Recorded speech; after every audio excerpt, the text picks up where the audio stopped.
c'est le site de M6 Info, qui dévoile ce mardi 12 juin 2018, qu'au moins 6 personnes ont été interpellées à la suite du double assassinat d'Antoine Kilichini et de Jean-Luc Codaccioni, survenu le 5 décembre 2017 à Bastia, en Corse.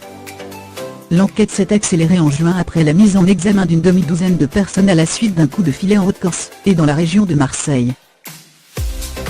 Et, selon nos confrères, ces arrestations, menées par la police judiciaire, sont en lien avec le volet logistique de l'affaire.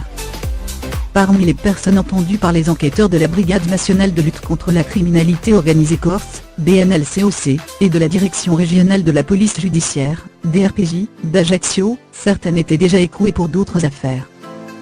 Plus étonnant encore, cette fois, c'est le site du Point qui affirme que le tireur présumé de l'aéroport serait Christophe Gazelli, fils de Francis, une figure du gang de la Brise de Mer tué en 2009.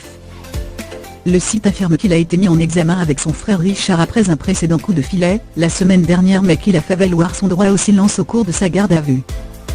Christophe Gazelli n'est pas un inconnu, c'est un ancien joueur professionnel de football ayant notamment évolué sur les terrains sous les couleurs du FC Nantes.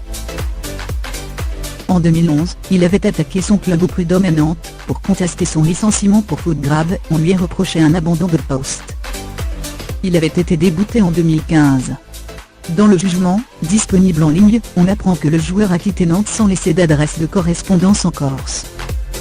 Jean-Luc Codaccioni, âgé de 54 ans et fiché au grand banditisme, avait été tué par balle à Bastia, alors qu'il revenait d'une permission de sortie, et était récupéré en voiture par Antoine Kilichini, un autre individu également fiché au grand banditisme.